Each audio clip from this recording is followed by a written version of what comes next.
Salut les Européens, nous sommes ici à Paris devant l'Assemblée nationale car c'est ici que va se jouer un épisode de la guerre des ondes électromagnétiques. Faut-il une loi pour se protéger des éventuels dangers de la téléphonie mobile ou peut-on laisser faire les opérateurs ? Vox Pop a enquêté en France où les géants du secteur manœuvrent en coulisses pour imposer leurs règles. Demain, sur les bancs de l'Assemblée, j'assumerai pleinement mes responsabilités de ministre des Télécoms et je dirai la vérité au lieu d'agiter des peurs irrationnelles. Pour mieux comprendre les enjeux de ce débat, nous avons rencontré Evelyne Huitbroek, une députée belge qui a gagné contre les opérateurs de téléphonie mobile. Pour les opérateurs, accepter cette législation qui est très forte, c'était ouvrir la boîte de Pandore. Dans Vox Pop, des personnes électro-hypersensibles qui alertent contre les dangers des ondes électromagnétiques et des opérateurs téléphoniques qui dictent leurs lois en toute tranquillité. Ondes des opérateurs insensibles, c'est l'enquête de la semaine.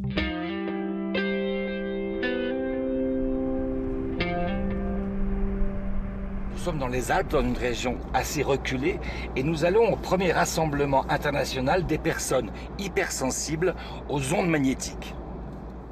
Les consignes des organisateurs sont strictes. Il faut se garer à quelques kilomètres du rassemblement et éteindre son portable.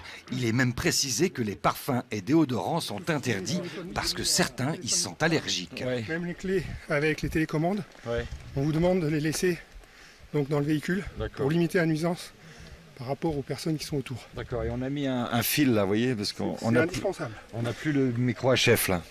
Ah ben c'est indispensable, avec un micro HF, je ne serais pas capable de tenir une conversation. Que ce soit un peu visible pour qu'ils puissent le voir. Mais vous croyez qu'on ne voit pas que je suis journaliste déjà ? Avec ça ? Si. Pendant une semaine, les électro-hypersensibles se retrouvent dans cette vallée. Les montagnes les protègent des ondes extérieures. Au menu de la journée, rencontres, débats avec des scientifiques et des politiques. Et je suis journaliste. Oui, non mais je sais, marqué, je trouve ça génial. Et vous êtes députée européenne, c'est pas marqué ? Eh oui, et non. Non, donc vous venez défendre ces gens-là, c'est ça ? Après, il faut qu'on réfléchisse ensemble sur comment alléger leur souffrance, comment prendre en compte cette électro-hypersensibilité, soit dans le logement, soit dans les transports, vous voyez, soit dans leur quotidien, quoi. En France, on dit que c'est psychosomatique, Non, on ne le reconnaît pas, on le dit plus, ça ? Non. On le dit plus parce que d'abord l'OMS l'a reconnu, l'Organisation mondiale de la santé, reconnaît ces symptômes qui définissent l'électro-hypersensibilité.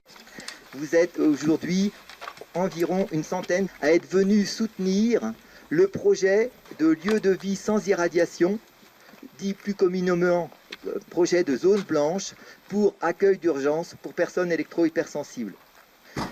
Nous travaillons avec Michel Rivasi qui pilote ce projet depuis 3 ans et ce projet est porteur d'espoir pour l'ensemble de l'humanité. C'est Philippe qui a trouvé cette fameuse zone blanche avec son camping-car. Avec lui, nous comprenons mieux l'enjeu de son action contre l'exclusion et l'isolement des personnes électro-hypersensibles. On a au jour d'aujourd'hui des personnes électrosensibles qui vivent dans des caves, des grottes, des appartements blindés, qui vivent dans des caravanes, dans des bouts du monde. Et c'est avant tout pour permettre à ces personnes-là de vivre décemment et dignement qu'on va faire de la Chartreuse de Durbon un lieu sans aucune irradiation artificielle. Il y aura des zones sans irradiation, des zones blanches partout, dans chaque département, à court ou moyen terme. Ah, c'est ça que vous envisagez ? Ah ben c'est pas ça qu'on envisage, c'est la nécessité. Et quand on aura 2, 3, 5, 10% de la population qui ne va pas retourner simplement à 15 ans ou 20 ans en arrière en abandonnant sa téléphonie mobile, mais un siècle en arrière, parce que beaucoup d'entre nous sommes sensibles aux 50 Hz. C'est-à-dire que nous vivons sans électricité, nous vivons sans aucun appareil électrique.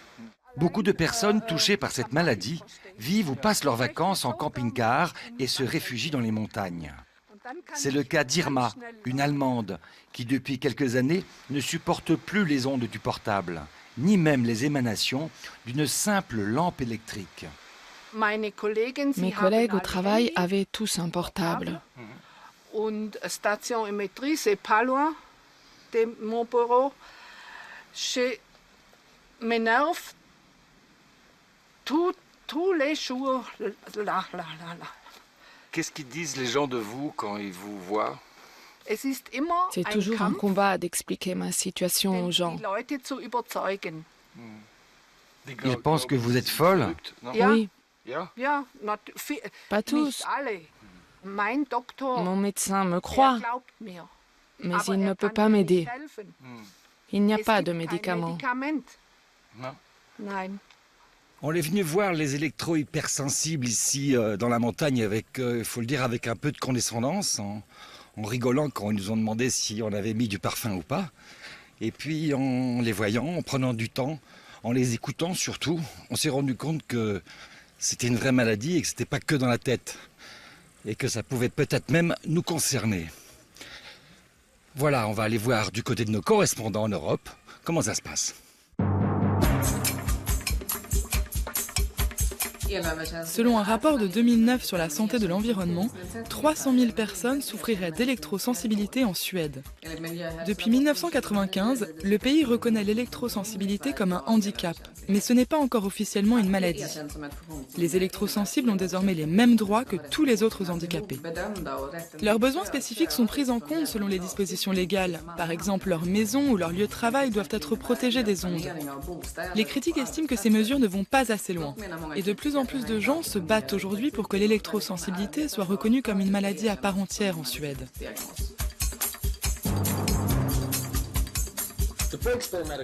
En Grande-Bretagne, la clinique Breakspear est la première en Europe à offrir une aide médicale aux électrosensibles. Créée dans les années 80, elle traite plus de 30 patients par an venus de toute l'Europe, un chiffre en constante augmentation. La clinique soigne l'électrosensibilité par des traitements chimiques de l'hypersensibilité et même si elle n'a pas encore de médicaments spécifiques, elle apprend aux patients à vivre en réduisant leur exposition aux ondes électromagnétiques. Cette clinique est encore unique en Europe, mais en 2015, l'Organisation mondiale de la santé devrait reconnaître l'hypersensibilité comme une maladie à part entière. D'autres établissements de ce type devraient voir le jour en Europe. Avec l'arrivée de la 5G, il y a urgence de légiférer sur les ondes électromagnétiques. Mais les opérateurs freinent le débat. Ondes des opérateurs vraiment insensibles. C'est l'enquête de Vox Pop. Thomas et sa femme ont découvert qu'ils étaient électrosensibles il y a 4 ans. Depuis, Thomas contrôle souvent l'intensité des ondes dans son appartement. Non, c'est pas ça. Attends, normalement, on a un truc fort ici, mais... Non, mais... Comment vous savez? Parce que ma femme ne peut pas dormir dans cette chambre. Elle sent pas bien. Donc elle va dans la chambre de mon fils. Donc c'est ça. Voilà, et si on s'approche un peu... Oh. Ouais, c'est ça. C'est dans son ancien appartement que tout a commencé. Plaques sur le corps, maux de tête, la famille souffre, sans comprendre l'origine de ces malaises. Les symptômes s'accentuent. On leur parle d'électrosensibilité. Ils découvrent une antenne relais sur un toit, juste en face de chez eux. Et là, vous avez l'antenne relais là, qui sort.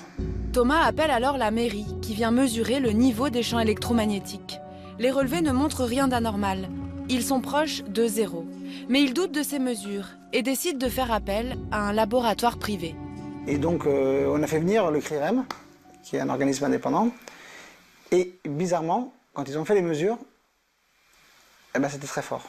Il a une mesure qui est donc 6 fois plus forte. Parce que dans la salle de bain, il a 3,1 volts par mètre, quand la mairie a 0,59 volts par mètre.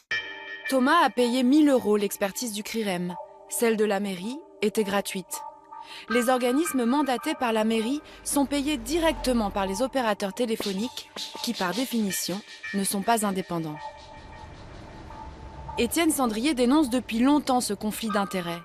En 2003, dans la presse, il a accusé les opérateurs de tricher en baissant les puissances.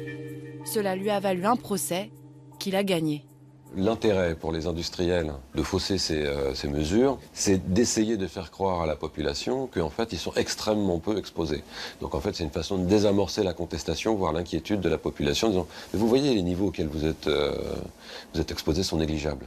C'est pour essayer de faire croire qu'il n'y a pas de danger en fait, associé à l'exposition. La bataille d'Étienne Sandrier a fait réagir les pouvoirs publics, au moins sur un point. Les relevés des mesures sont désormais effectués par des organismes indépendants. Mais du côté de l'expertise et des études scientifiques, Étienne Sandrier pointe aussi des problèmes d'indépendance. Dans ce dossier des technologies du sans-fil, c'est un cas d'école du conflit d'intérêts. C'est-à-dire qu'à tous les endroits, dans tous les rouages, ou si on compare ça à un réseau ferré, il va y avoir au niveau des aiguillages des gens qui appartiennent ou qui sont proches de l'industrie. Par exemple, Bernard Verret a été pendant 12 ans le représentant français de l'ICNIRP, l'organisme chargé de définir les normes d'exposition. Il est aussi membre du conseil scientifique de Bouygues Télécom. On le retrouve dans tous les comités d'experts sur les ondes, tout comme René Desèze, Isabelle Lagroix et Martine Ours. Leurs travaux servent de référence pour l'élaboration des lois et des recommandations officielles. Leurs recherches sont financées par les opérateurs. Ces conflits d'intérêts ont été dénoncés par l'Inspection générale des affaires sociales dans un rapport de 2005 qui n'était pas destiné au public. Les précautions prises quant à l'indépendance des experts ont été insuffisantes. Un lien direct avec Bouygues Télécom pour un membre, un lien indirect avec France Télécom pour 3 membres. En ligne de mire, nos 4 scientifiques. Parmi eux, seule Martine Ours a accepté de nous rencontrer. Elle travaille à la faculté de médecine de Lyon et préside toujours le comité d'expertise sur les ondes à l'Agence de sécurité sanitaire. Moi, je crois qu'il faut arrêter d'accuser les experts. Il y en a qui, bien sûr, il y en a qui ont des liens très proches, mais bon, moi, vous avez signalé... Vous en avez été témoin ? Oui, il y en a qui ont plus de liens que d'autres. Moi, quand vous dites vous avez eu des liens directs, c'est dans le cadre de l'étude Interphone. On a eu 5% du budget d'Interphone qui a été financé pour la France par les industriels. Est-ce que vous croyez vraiment que c'est ces 5%-là qui vont faire changer d'avis quand je lis les résultats? Bon, ça joue très peu. Très peu, mais ça peut jouer quand même. Martine Ours s'occupe aujourd'hui d'une grosse étude européenne, MobiKids. Elle évalue l'impact des ondes sur les tumeurs du cerveau de l'enfant. France Télécom est partenaire. Aux côtés de Martine Ours pour cette étude, Joviard, le responsable de la recherche et développement chez Orange. Le fait que Orange soit un partenaire, est-ce que c'est pas un problème? Les industriels sont pas que là pour... ils sont aussi concernés par les risques qui risquent. Et ils ont aussi intérêt à prévenir les risques. S'ils veulent diffuser une technologie, ils ont quand même aussi intérêt à faire en sorte que leur technologie soit la moins dangereuse possible. Donc pourquoi est-ce que vous voulez que les industriels soient tous des... C'est vraiment, je pense, une idée du public qu'il faut arriver à dire « mais non, on n'est pas tous des méchants, quoi ». Orange a refusé notre demande d'interview. En 10 ans, le discours officiel est toujours resté le même. Les ondes ne sont pas dangereuses pour la santé. C'est ce qui préoccupe la députée écologiste Laurence Abeille. Elle se bat pour obtenir une loi qui limite l'exposition aux ondes électromagnétiques.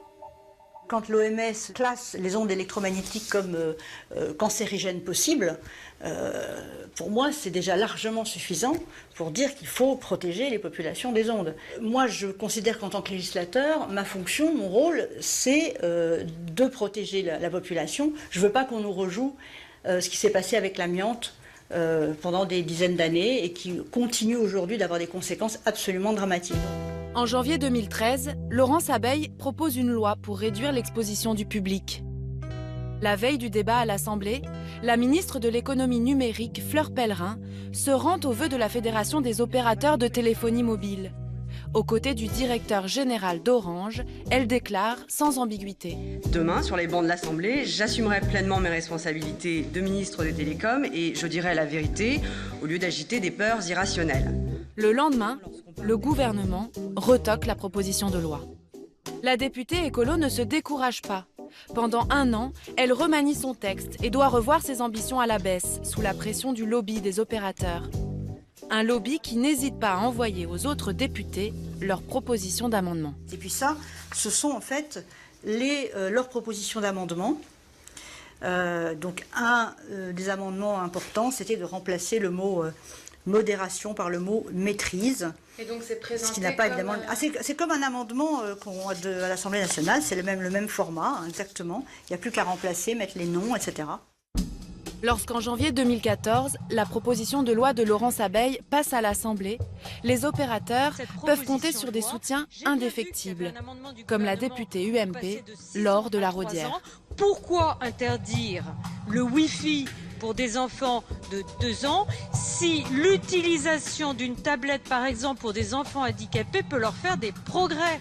Pourquoi l'interdire alors qu'il n'y a pas de risque scientifique avéré? Pourquoi? Avant d'être députée, Laure de la Raudière était directrice régionale de France Télécom. D'ailleurs, les amendements qu'elle a présentés sont des copies conformes de ceux envoyés par les opérateurs. Le texte de loi a finalement été voté en première lecture à l'Assemblée nationale, puis au Sénat en juin dernier. Mais avant son vote définitif, prévu à l'automne, le gouvernement a une nouvelle fois bloqué la loi. Le débat est reporté à une date indéterminée.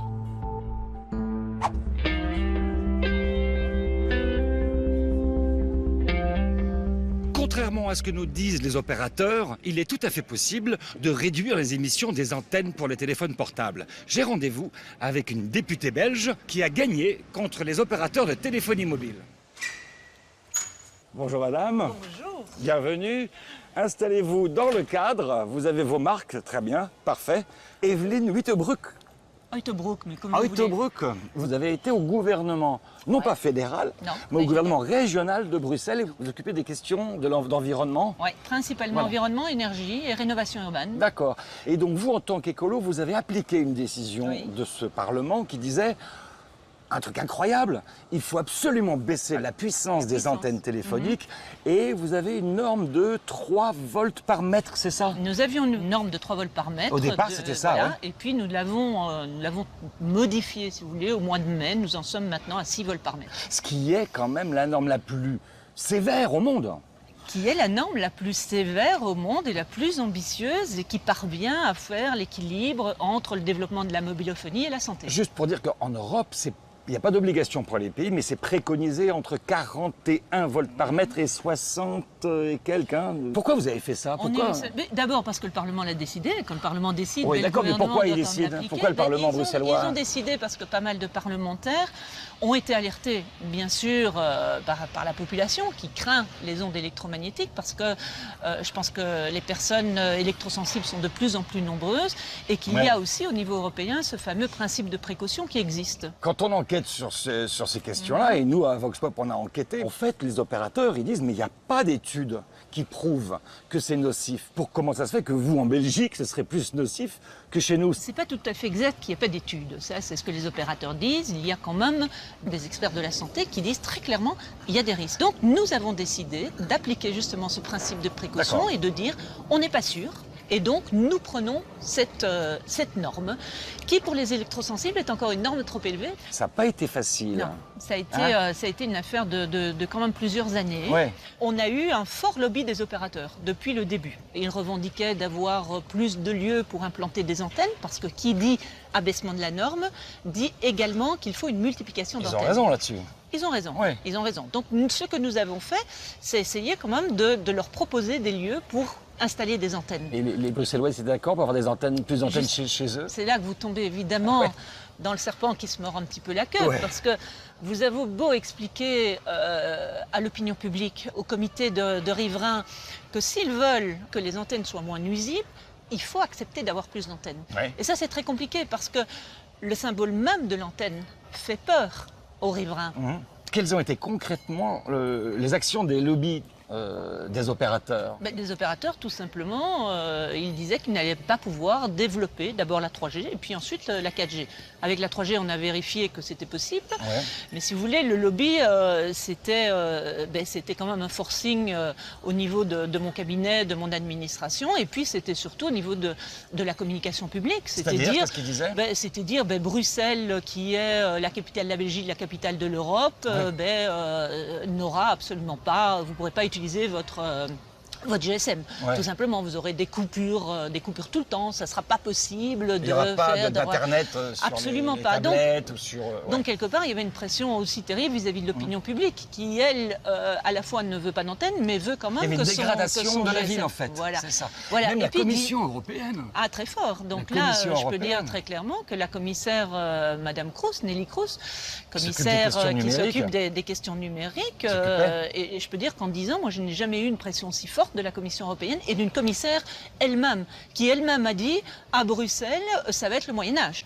À Bruxelles, vous ne pourrez même plus utiliser quasiment votre GSM. À Bruxelles, les entreprises vont quitter la région. À Bruxelles, l'Europe va quitter Bruxelles presque. Non, mais elle était excessive, complètement. Et donc, vous avez tenu bon? Nous avons tenu par rapport aux opérateurs et par rapport à la Commission européenne. Même si on a bougé la norme, nous restons en tout cas... je veux dire, les plus protecteurs, en tout cas, au monde. Est-ce que vous allez installer des zones blanches à Bruxelles? Vous avez ce projet-là? Ce qu'on a à Bruxelles, il faut savoir que Bruxelles est quand même une zone urbaine d'1 million d'habitants excessivement dense. Donc on ne peut pas faire non plus des zones blanches très grandes, c'est construit partout. Ce que nous avons, et ça c'est déjà dans la législation, c'est que nous avons protégé tout ce qui est crèche, écoles et hôpitaux. En fait, c'est un exemple pour le monde entier, non? Mais c'est ça le problème. Pour les opérateurs, accepter cette législation qui est très forte, même si elle était possible pour eux, c'était ouvrir la boîte de Pandore et montrer à Paris, à Amsterdam, Londres, toutes les villes, New York, que c'était possible. Ouais. Bah, bravo les Belges, bravo les Bruxellois et les Bruxelloises. Je vous laisse dans le cadre. Vous allez regarder cette caméra, mettez-vous bien au centre. Parce que vous avez quelques secondes pour dire quelque chose aux citoyens français, allemands et belges, puisque Arte est également diffusé en Belgique. Allez-y, quelques secondes. Quelques secondes, ben voilà, dans notre région, on est arrivé à une législation environnementale qui est ambitieuse et qui, pourquoi pas, peut donner des idées en Allemagne, en France et ailleurs. Vox Pop, c'est terminé pour aujourd'hui, mais ça continue sur Internet. Vous avez les reportages, vous avez l'intégralité de l'interview, des liens pour aller plus loin. Je vous embrasse, les 507 millions d'Européens. Il paraît qu'on est 507 et pas 509, mais c'est déjà pas mal. À bientôt.